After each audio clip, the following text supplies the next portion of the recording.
Welcome everyone to Latter Daily Digest. Latter Daily Digest's cause celeb is to honor creators, and it could be, YouTubers, TikTokers, podcasters, authors, and today we're introducing everybody to Mason Westbrook. His wife started a podcast called Unpacking Mormonism and Other Religious Trauma. That's right, another religious trauma. Yep. Because if you only look up Unpacking Mormonism, there's some other things. So you have to do there are a couple other things, yep. Although I think it's one of the first things to come up, but yeah, it might not be the first thing that you see. That's right, and we'll talk about Mason's experience with that later on. But first, we'll have Mason talk about his life growing up. Okay. So I'm not the celebrity here, but that's all right. We'll talk about me for a little bit. Not yet. That's the purpose of this show. I don't know. If you look right behind what looks like my left ear, that's my wife's book right there. We're working on her being the celebrity here, and I'm content to be in the background financing it at the You're moment. In the supporting cast. That's right. That's right. I'm financing it and supporting it, and I'm grateful to be doing that. So, but yes, that reminds me. So we interviewed both of you last year, and we finally put it out at the start of this year. Yeah. And there were a couple fans that wanted to know more about Mason, because Sarah has a lot to say about mental health, and a lot of that came out. And so Mason, talk about your growing up years. All righty. Well, I was born and grew up in Mesa, Arizona till I was 9. I'm the oldest of 6 kids. We had 5 of them while we were in Mesa. And then my dad graduated with his bachelor's degree as a teacher and moved up to the mountains of Arizona, the area that we keep hidden. 7,000 feet. We get snow. We have pine trees. Close to Snowflake? Close to Snowflake. Yeah, it's about 20 miles south of Snowflake. And when you were in Mesa, do you recall going to any of the pageants there when you were 8 or whatever? Yeah, I went to the Easter pageant there at least probably twice, but I also had gone back because a lot of my family still lived in Mesa. So we'd go down to Mesa pretty regularly and visit grandparents or aunts and uncles. And the first time you saw that pageant, did you think it was actually Jesus that came? I don't recall thinking on the stage. I had a pretty realistic brain on me. So there you go. That's good. It was a terrific pageant. They certainly do a good job with it, representing Christianity for the most part with, the Mormon spin on it. And living up by Snowflake, you have seasons up there, and it's not always 100 degrees. Mostly, yeah. So it would get down to the lowest I remember, 24 below, and we would get feet of snow over the winter time. So several times, probably 3 to 6 times a year, you were driving through significant snowfall. And then, of course, a lot more of less snowfall, a couple inches or whatever. But that's what some people don't realize, is that everything's Arizona and they think desert. Yes. And then somebody says, it's connected to Colorado. So right. Whatever's pretty in Colorado is just pretty in Arizona, right on the other side of the border. That's right. Yeah, well, there's so if you're looking at Arizona, up on the top left of it is where the Grand Canyon is for the most part. And then you go east of that and you see Flagstaff, which is also 7,000 feet. It's in the mountains. They have their own ski resort. And then you just kind of track from Flagstaff down this direction and you're on the Mogollon Rim, which is also 7,000 feet. And then you get to Pine Top Lakeside, which is where I grew up. Mm-hmm. So at 9 years old, Dad graduated. We moved to Pine Top Lakeside. I lived the rest of my growing up years there. I had a pretty good childhood. Couldn't complain very much. My dad was, I think nowadays you would certainly term him slightly abusive. Maybe mildly abusive is what I would say. There was a time, like, just for an example, there's a time my dad was, I think he had somebody else's boat and was re-lacquering it as just a job to earn money. And me and my brother and a couple of cousins were playing around. And to this day, I think my dad is actually the one that kicked the can over, but it very easily could have been one of the kids. He thought one of the kids kicked it over, and of course it was expensive. We were poor, and he got pissed, and he just started running around kicking us while we were all trying to get away. And so that's kind of the thing, that certainly didn't happen on the regular, but it happened a few times. And or if if he came home pissed off, it was go behind the shed and get the 2x4 so I can spank some butts. And it was Right. never like I never got beat, but like never. Like he was, even when he was kicking, it was kicking the pants, kicking the butt. He wasn't just kicking randomly when he Right. spanked. It was always on the butt, and it was probably harsher than is appropriate, but it was always on the butt. I never. So no belt. He would use a belt sometimes, but no, his I would get preferred the was belt a two by sometimes. four. Yeah, his preferred was a And 2x4. I heard somebody say that Snowflake is like 70% active Mormons. When I met Sarah, I think it was 85% active Wow. LDS. Yep. I Yeah. think it's a little less now, but it also might be more because they have a temple there now. Growing up, we didn't have a temple in Snowflake, but they have one now. And there's been a lot of just migration there. It's like its own little almost Provo kind of a thing. It's like a Um, Mormon cove. yeah, yeah. It's just imagine taking a city or a town out of the Wasatch Front or whatever, Salt Lake City, Provo, somewhere up there, and just transplanting it into Arizona, and that's what you have right there. There you go. Some of the other areas like Pinetop Lakeside, I think was probably 20 to 30% LDS.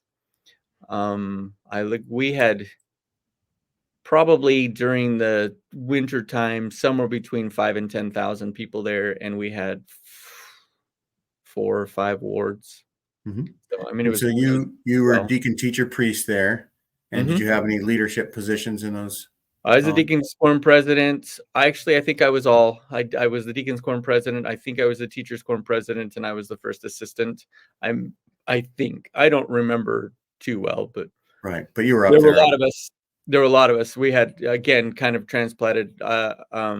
We had probably somewhere between 10 and 20 young men in each of the quorums that I was in as I grew up.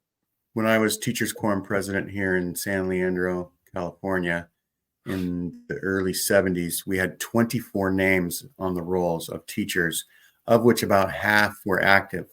What I Wow. tell people is you actually, as teachers quorum president, you had to make assignments, right? Yeah. So it's Yeah. something where it was more leadership training now. I mean, Yeah. back then than now, where a lot of times it's like, who can do it today?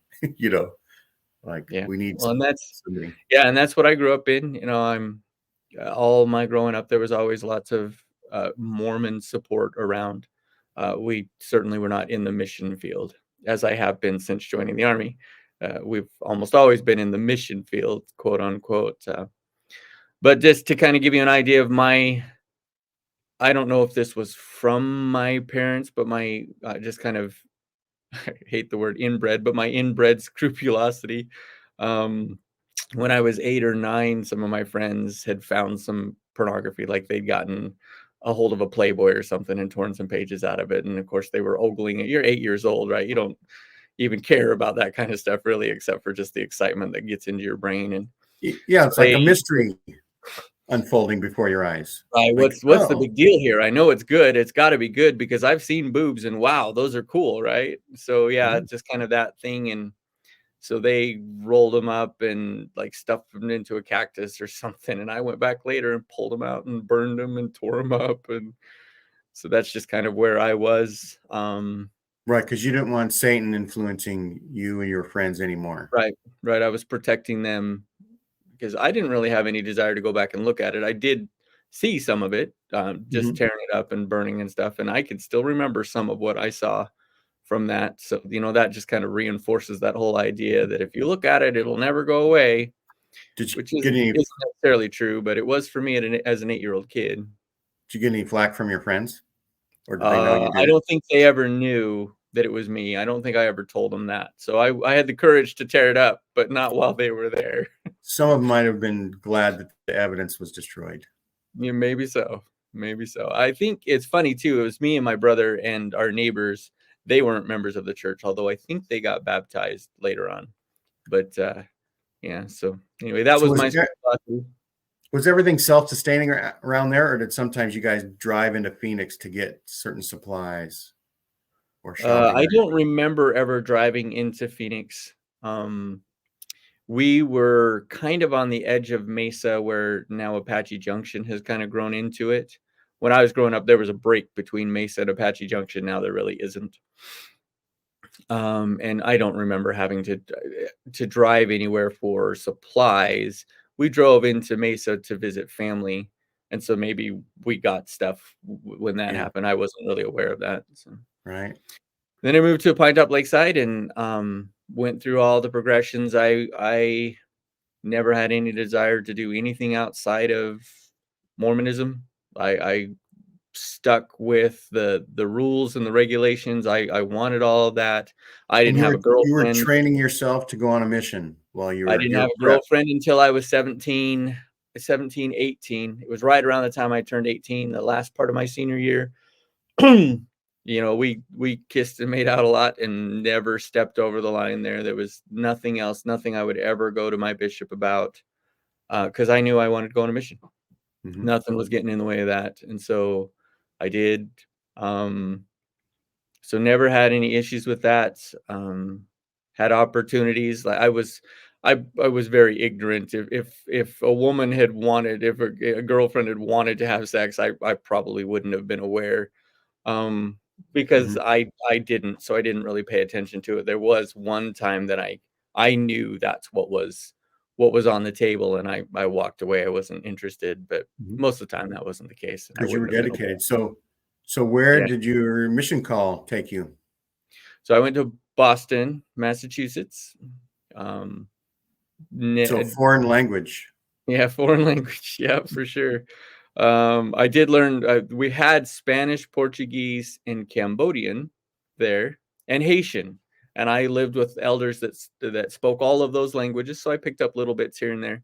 I'd taken Mm-hmm. Spanish in high school, so that just kind of firmed that up. Mostly Puerto Rican, but Did loved history, so I was excited about going to Boston. A big fan of American history, and right. So you got to so that visit was some exciting. sites. Oh yeah. Yeah, I went the Freedom Trail, and then actually when I finished my mission, my family came out to pick me up because they wanted to go around and see that stuff too. We walked the Freedom Trail in Boston. We went to some of the areas that I'd been in. We went to Niagara Falls. We went to the Hill Cumorah pageant because I got off in July, so that was going on. So we went to the Hill Cumorah pageant. Did you do the Joseph Smith Memorial or the Yes. Sacred Yep. Grove? Yep, we went up to Vermont and did that, and then we did all the Cumorah stuff. I don't think we went down into Pennsylvania, like to the Peter Whitmer home, but we did a lot of that stuff. We didn't go to Kirtland. We just went to that area. Actually, I've never been to Kirtland. My family has been there a couple times, but I've never been. Never been to Nauvoo either, except as a kid. I was 2 or 3, so I don't remember any of it, just have pictures. Mm-hmm. And then I went home. You know, I'd been a successful missionary. There was a little bit of toxic perfectionism going on there. I would not have recognized it at the time, but you know, just a little bit of you know, I was a zone leader in my last area, so you know, I worked hard. I became a district leader when I had been in the mission for 8 weeks.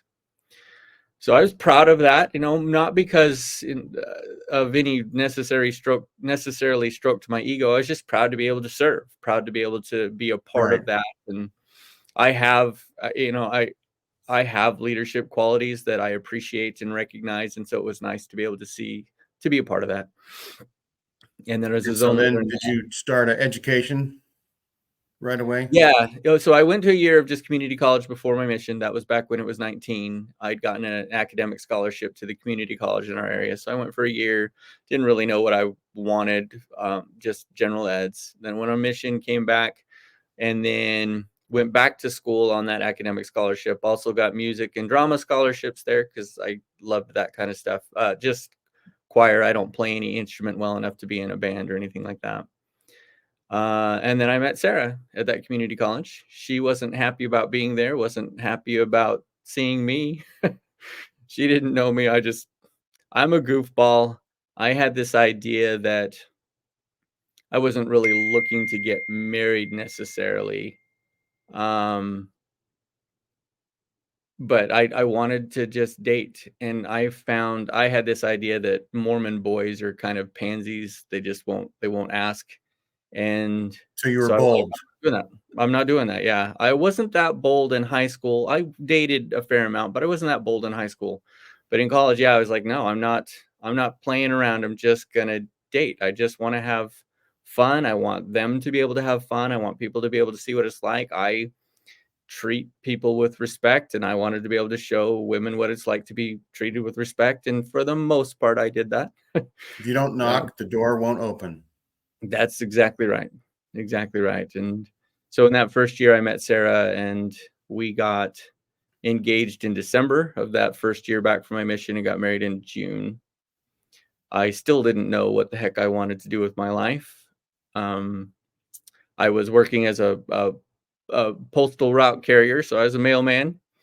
Mhm. And Sarah, on her first birthday after we got married, so about 9 months after getting married, she had appendicitis and an ovarian cyst. So we went to the emergency room and they did surgery. And before they did surgery, the doctor came in and explained to her everything that was going on. And she just got all freaked out, like doctors will do sometimes. They have to tell you, full disclosure kind of stuff. They have to tell you the stuff they need to tell you. And then the nurse anesthetist came in after that and just chilled her right out.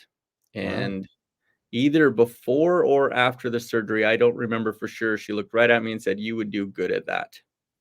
And I said, "Okay." So I started looking into nursing. There was a nursing school there, but I couldn't do that with the job I was working. So we felt compelled to join the military. We looked at the Air Force first, and they just didn't have any room for me. So I went to the Army and joined the Army, went to medic school, and then went to nursing school right after that. It became an LPN, and then on my own, I got my RN license, my 2-year RN license, and then the Army paid for my 4-year, so my Right. bachelor's degree. And then I went right to the ICU because I'd had some experience while I was going to school, and a couple years later got into the anesthesia program. So I went through the military program, the Army program, which at the time was the #1 program in the United States. Wow. I And went so through how many that. years in the Army? So I spent 20 in. I Wow. had So you been did in when 20. I started anesthesia school, I had been in for 12. So then I went through the anesthesia program, which was 3 years with a 5-year obligation afterwards. That put me at 19 years, so I just stayed another year and retired as soon as I could after that. So Wow. July of 2022. And Freedom. who, well, so I understand that you have plenty of children. I've got a few, yeah. Yeah. And so you're a father of how many? Would you I say am that I you am a know of? father I'm just kidding. of what's that? I say like that you know of, that you're aware of. That's a Yeah, joke yeah. because you I'm did date a sure lot. pretty But sure anyway, I'm aware of all of them, but, maybe something weird happened. I have 3 biological children, 2 adopted. We adopted 2 children first, then we had Mm, 3 biological children with medical intervention. It took meds and infertility treatments. right. Then we have Because 2 of more adopted children, so the and ovarian cyst operation was what did that limit her or increase her risk of childbearing or no, it was the cysts themselves that were a problem, and then she had other things going on. A couple years later, she had another surgery that kinda cleaned out some scar tissue in her okay. belly, and that's what eventually allowed her to get pregnant. But there were other things and, kind of some traumatic parts of her story that led to that. And so Um, so you guys adopted and you're thinking in through the adoption you're building up the kingdom, right? yes. Yeah, it was very much a Mormon thing. Gratefully, we'd been married for almost 2 years when we adopted our oldest, which was really nice. It wasn't really what we had planned, um, but it's just how it worked out gratefully. But you're And going to be a then so we good Mormon adopted. family, and you're going Mhm. to have the biggest family as either medicine or God will allow. Pretty much, yeah. Pretty much. And so you adopted, and then you were able to have your own children, and you continue the process of Yeah. adoption. Yeah, I think after our 5th, which would have been our last biological, we thought we were done, and then just got the impression that we weren't done, and now I would say that maybe not so much of an impression as just, kind of the breeding, right? In the church, you're taught that you have as Right. many kids as you can have. And our brains are amazing. Yes, they They are. will put thoughts into our minds, and we have to pick and choose which ones we act on. Yeah, yeah, for sure. And since So you've we had church adopted 2 training, more. Yeah, we adopted 2 more, and now we also have guardianship of a teenager that's a friend, but it's kind of a child of a friend.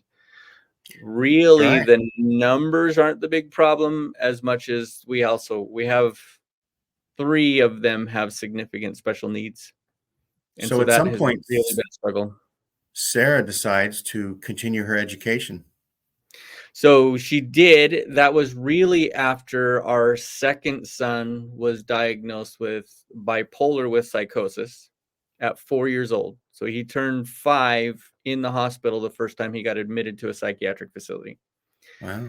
And so after that, just we'd kind of battled. He was 3 when we first started noticing issues of a psychiatric nature.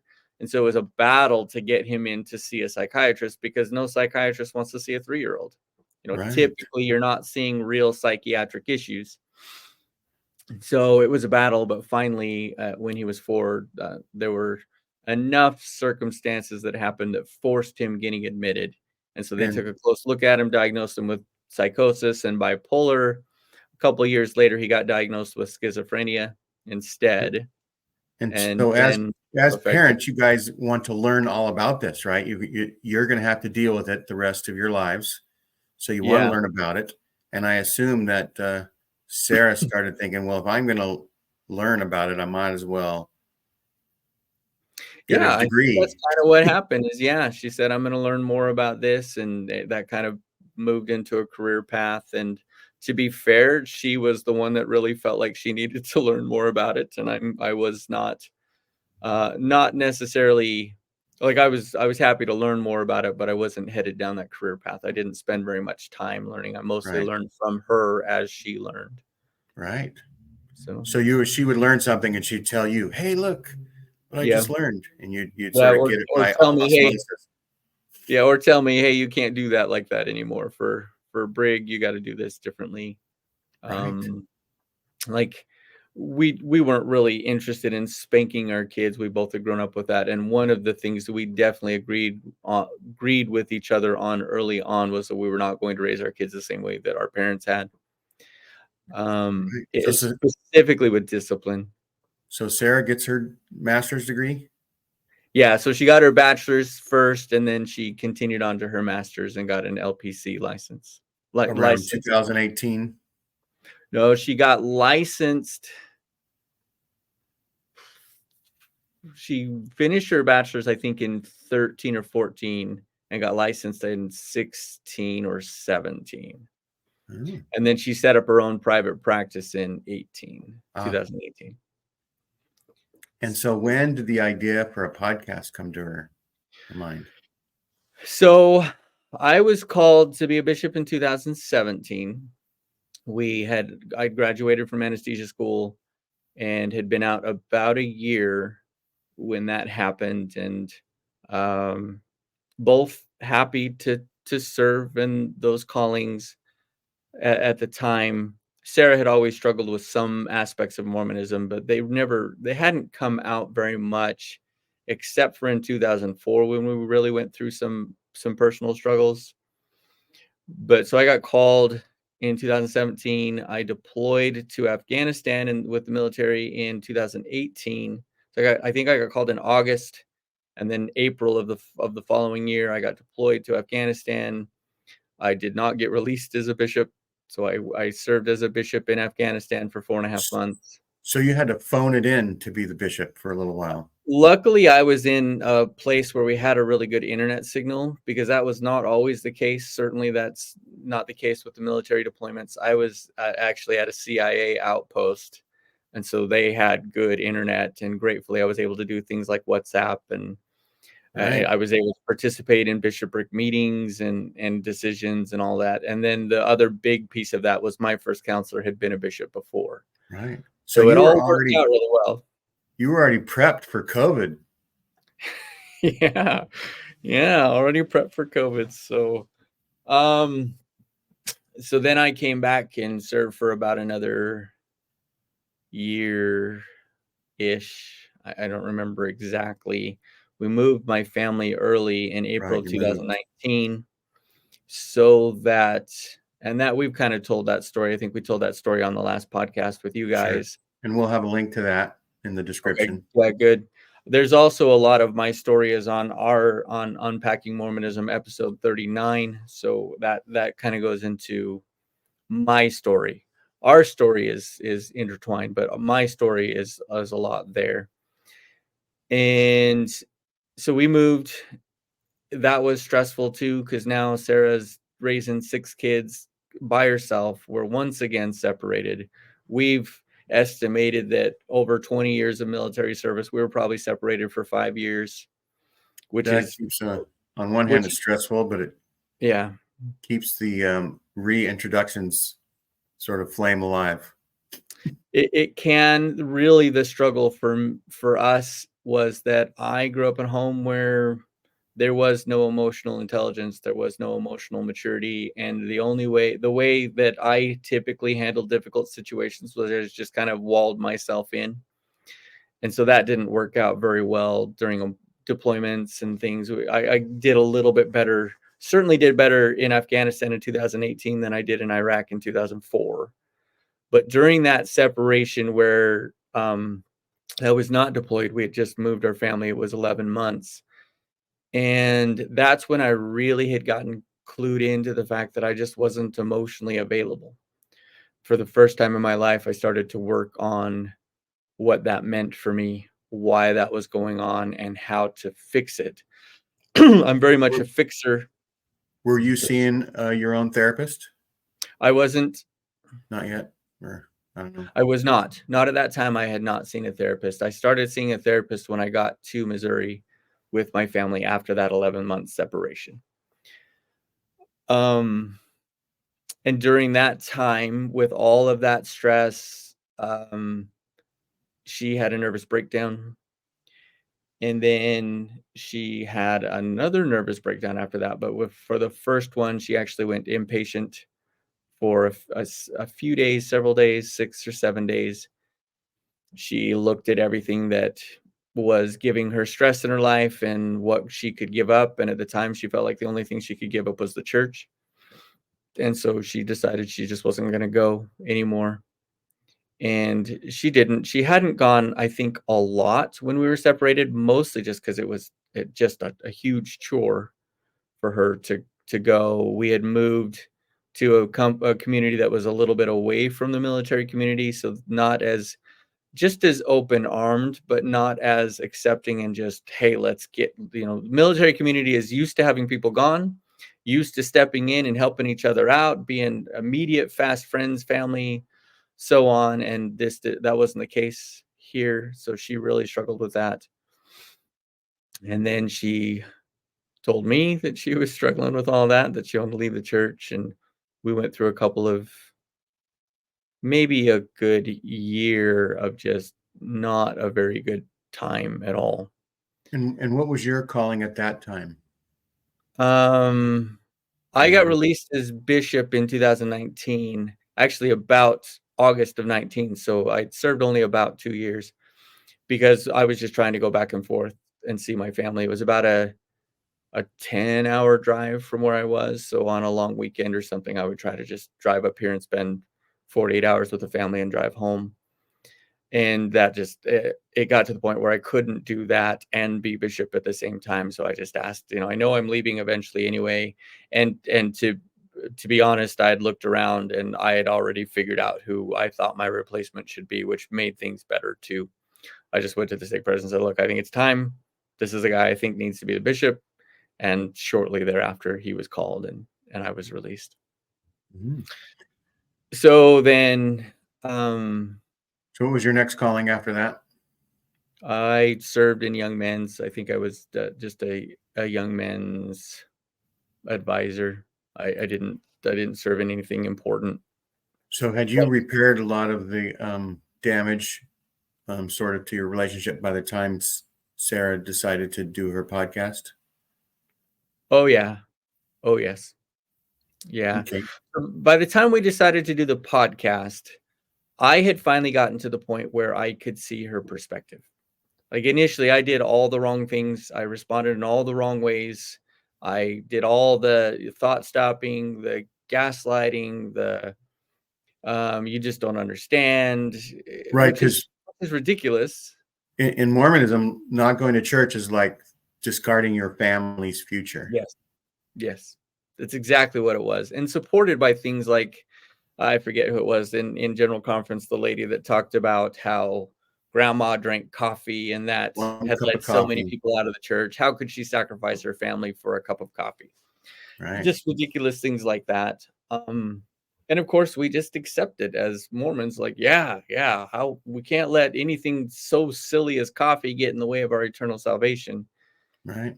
Um, So how did the idea of a podcast come about? Was it a so it wasn't mutual? my idea. I'll say Uh-huh. that right up front. It wasn't my idea at Yeah.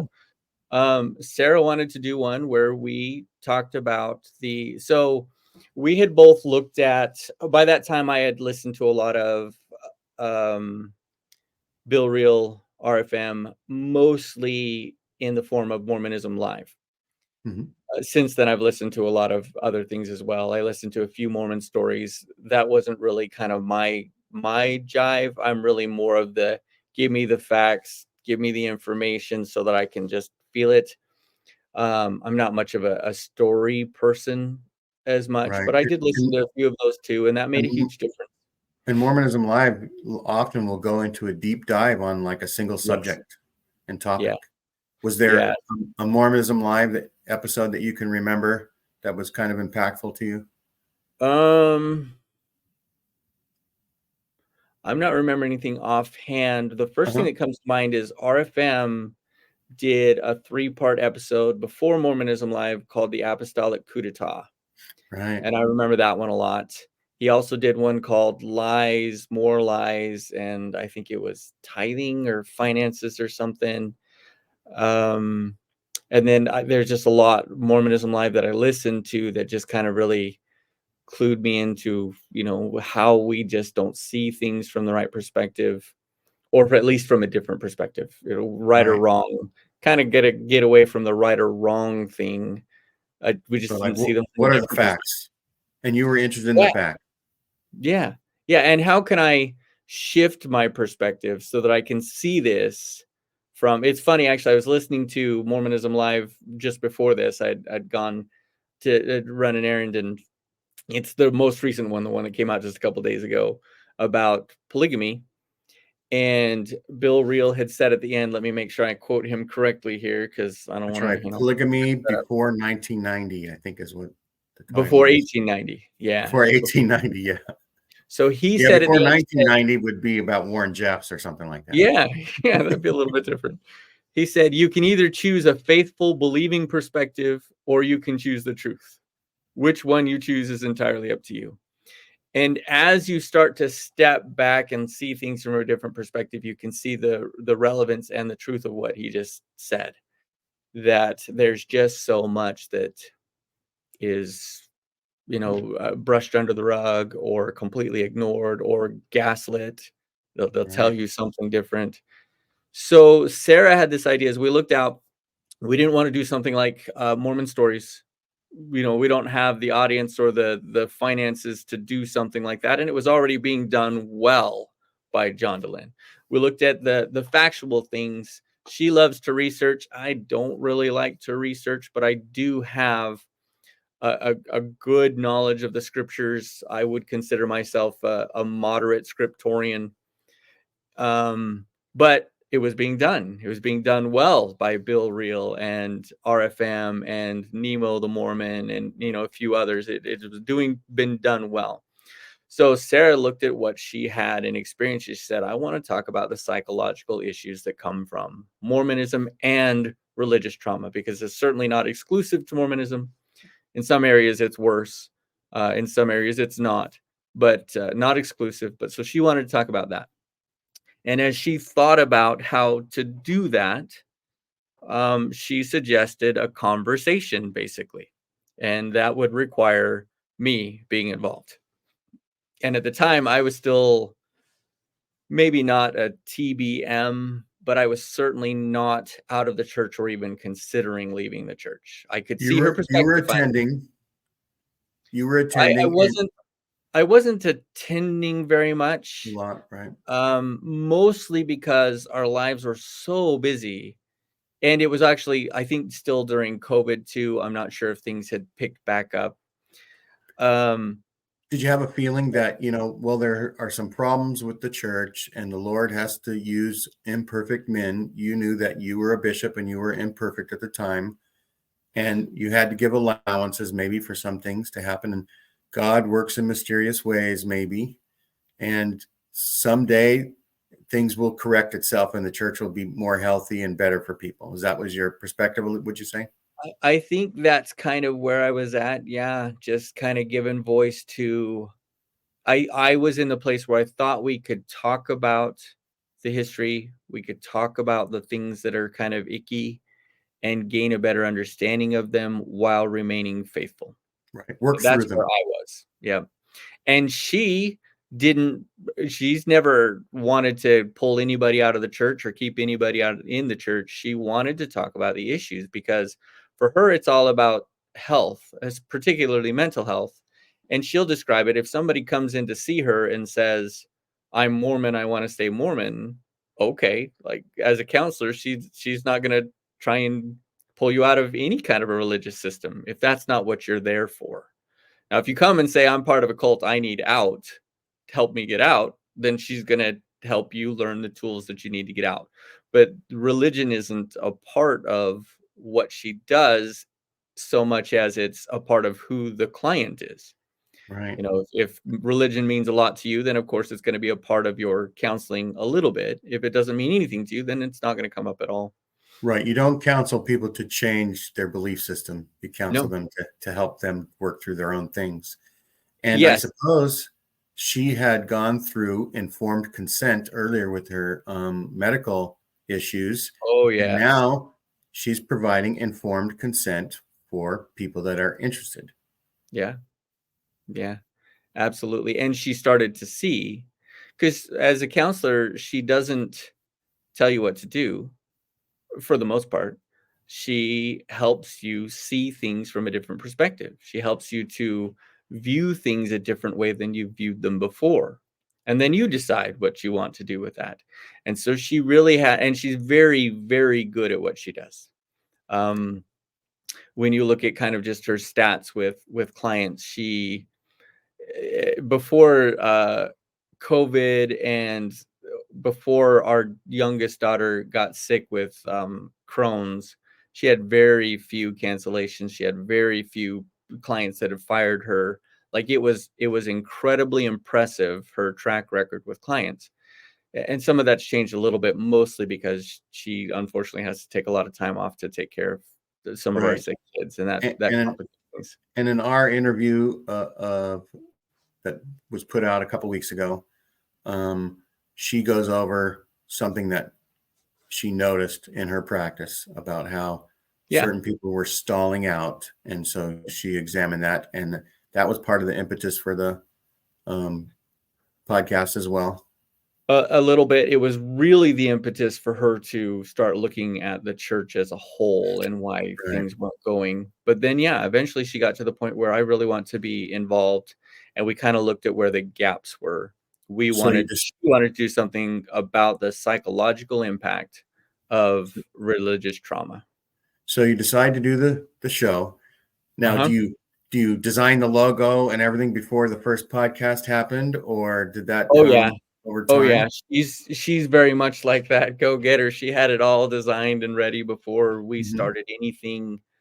Um, Did she have an outline of certain episodes she wanted to do in order and to set the groundwork or anything like that? Do you yeah, remember? yeah, so she talks about she spends usually, like, the first 6 sessions with people. Usually, it's almost exclusively education, teaching you how your brain works, teaching you how your feelings work, teaching you about the amygdala and your fight or flight, freeze, fawn response, teaching you about your feelings and what they're doing for you, why they exist, how you can see them differently than particularly how the church tells you, church and religion in general. We did an early episode about school life feelings, which talked about a quote from Thomas Monson about how anger is always bad. And we went through and looked at how that's just not the case. It's just not the case. Anger is trying to tell you something about yourself or protect you from something. And so we did several episodes that were almost strictly just educating us about how things work. And I kind of just filled the role of the client a little bit, like just asking the questions or making sure that I'm understanding what she had taught. And that kind of, I think, filled an important niche there because it wasn't just education, it was conversation. We were able to talk about it. We were able to um, ask questions. We were able to move forward as if, I was essentially the uneducated client that needed to be taught how things work. And Mhm. I enjoyed filling that role. I also, I got to play the devil's advocate a little bit because, of course, we Mhm. talked about religious issues. But also through that whole time, I was able to look at scriptures, look at talks, and just be able to see things again from a different perspective. The idea that we did one early on that I think it was feelings are not your enemy or something, but we talked about like the Mosiah chapter 3:19, the natural man is an enemy to God, and how what that really does is it teaches you not to trust yourself. And, in the church, we kind of see that as like, oh, okay, well, because of course King Benjamin teaches us how to overcome that, unless you become submissive, meek, and like a child, essentially, unless you let the church tell you what to do. Dominate, control. Yeah, if you do what the church says to do, then you'll overcome the natural man. No big deal. You surrender to Jesus, and you'll overcome the natural man. No big deal. And so we talked about how rather than creating a healthier person, what we've done is we've surrendered our control, our natural inclinations, which are healthy and normal, to an organization rather than learning to trust ourselves. Not that we're always right either, That's right. but learning from, again, like anger. Why am I angry? If I can take the time instead of, oh, I'm angry, I can't do that, I got to fix that right now. I yell at my kids, and instead of stopping and thinking and addressing, why am I angry? Why are they upset? Let's work through this so we can figure this out and come together on this. I got to immediately run into my room and repent for being angry instead of addressing what the real issue is. So the natural things in my body that are trying to tell me something's wrong, I have to ignore those things because I don't want to die with sin. That would be catastrophic. That's right. And I think for myself and probably millions of Americans, we didn't know about this issue so much until the Disney movie came out. Was that called Inside Yeah. Out? Yeah, feelings. It's Where it it's talks funny about actually. anger is a Yeah, protection yeah. thing and it has It's value. It's not the devil. It's not Satan. It's something that over time has been evolutionarily positive to preserving our lives. Yep, yep. And so, It's funny, I've and seen.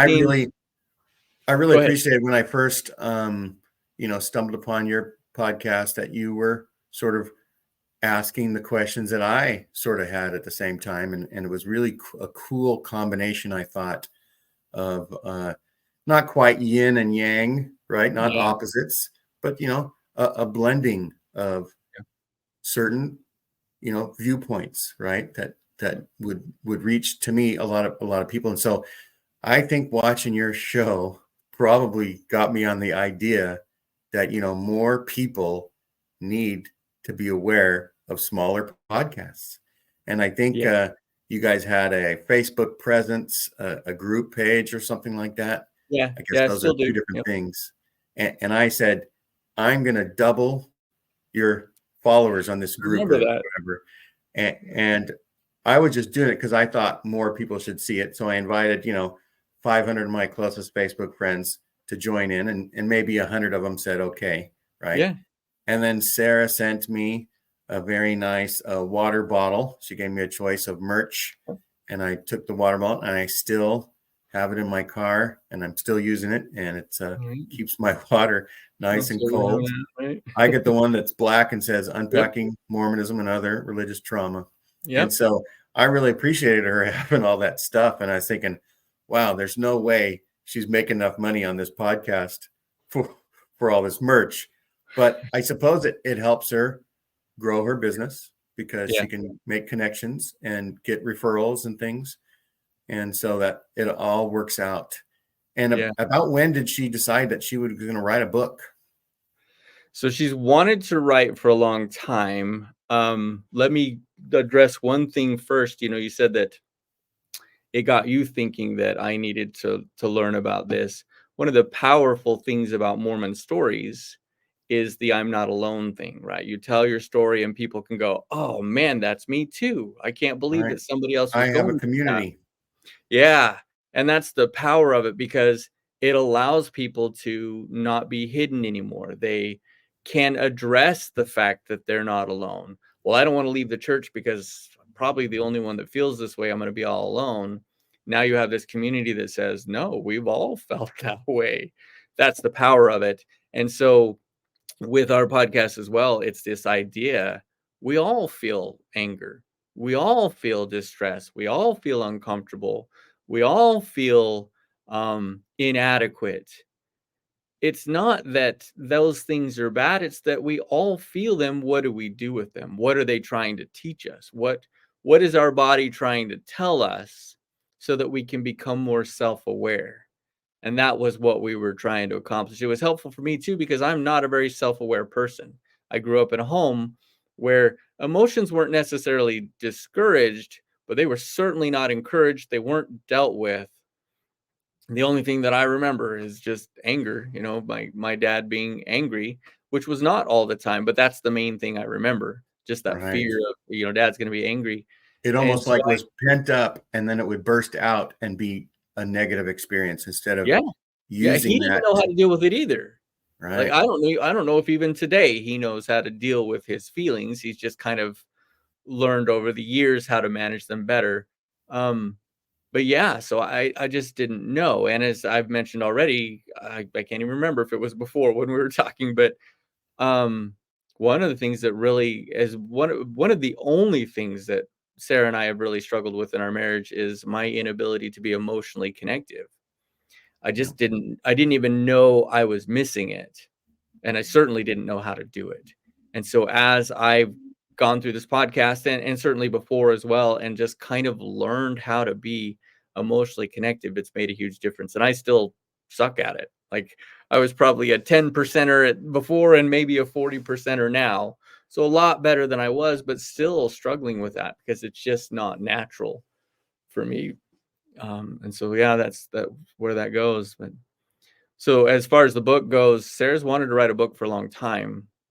And I think that she had finally gotten to a place in her life where the only thing really left for her to be able to completely manage her trauma was to say it out loud.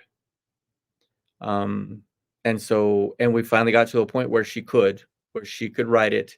We were finally in a financial position where we could support it because like you said, sending you the merchandise. Yeah. I don't know that we've actually made a single penny off of the podcast. Um, we've certainly made a little bit off the book, but in the grand scheme of things, we haven't even made back what we've invested into the book. And that will change. The book has done really well, gratefully. But we were finally at a place where we could to financially manage it. And so she started it, and she got her story out for the most part in just a few weeks. And then, of course, there was lots of fine tuning and editing and all that That's stuff right. along the way. And I'm not done using you guys for, my purposes. So I'll bring Sarah back to talk about her book soon. Good. So she can Yeah. tell that story. And Yeah. you know what, Mason, it's been awesome getting to know you. And I hope that our audience can feel the same, and that they really can, see, how, we can grow, we can learn, we can observe our thoughts and feelings and actions and notice them, and then try to, be cognizant, be aware of, what needs to be done for everybody's benefit, right? Yeah.